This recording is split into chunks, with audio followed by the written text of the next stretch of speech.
Israeli lawmakers today are applauding the Australian Prime Minister for his upcoming speech, where he is set to announce that he is officially exploring the possibility of relocating the embassy to Jerusalem and recognizing it as Israel's capital. Australian Prime Minister Scott Morrison and Israeli Prime Minister Benjamin Netanyahu actually spoke on the phone last night on this issue. Netanyahu says he is thankful to his Australian counterpart and said that moving the embassy to Jerusalem will strengthen their country's partnerships. The U.S. and Guatemala are the only countries in the world that have their embassies in Jerusalem. They made that move earlier this year. Paraguay also moved the embassy to Jerusalem, but after just a few months, they moved it back. Even though those are the only countries now that have made the move, there are several more countries who have confirmed also in recent months that they are mulling it over. Here is the Australian Prime Minister. What we are simply doing is being open to that suggestion as a potential way forward. And I'm not going to close my mind off to things that can actually be done better and differently to aid the great cause of Australian foreign policy. And Palestinian officials now reacting as well to that announcement. Australia, by doing so, they are risking Australia's trade and business relationship with the rest of the world, in particular Arab and Muslim world.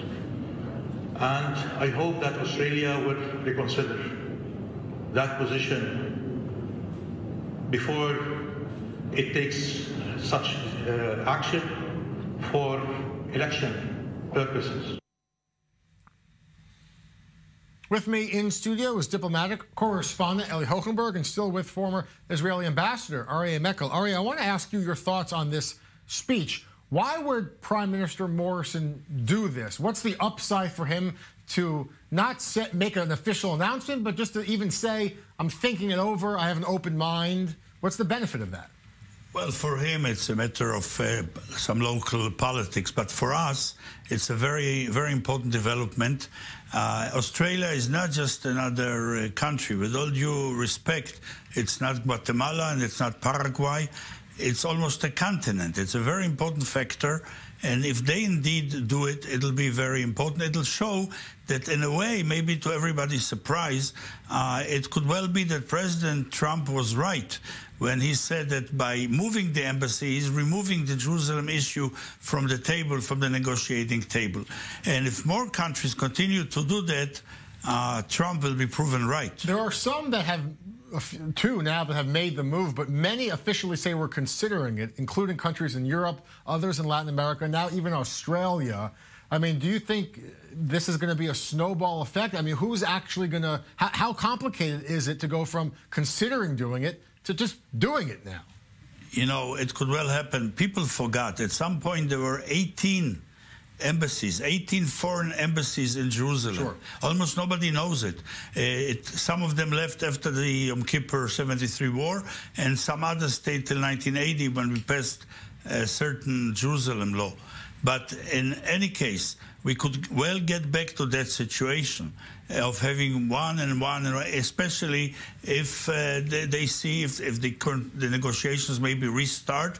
And Trump is proven right that you can do without having this issue on the table all the time. Elliot, is this a diplomatic victory for Netanyahu? Is this on his agenda? How did this, do we know, like, the behind-the-scenes stories that led to Morrison's announcement? Yes, and yes, absolutely. Netanyahu made it one of his main diplomatic goals in the past year or so to sway more and more countries to follow suit. Many efforts are currently being invested vis-a-vis European countries, because the first member of the EU that will do that will obviously mean a lot. And Australia, as Ambassador Mekel said, is an important country.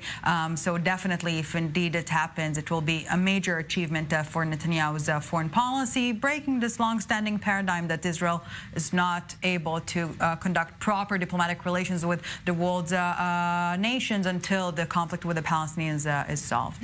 Ambassador, diplomatically, what kind of conversation likely happens just to get someone to have a more open mind, have a government have a more open mind? Is it nudging? Is it pressure?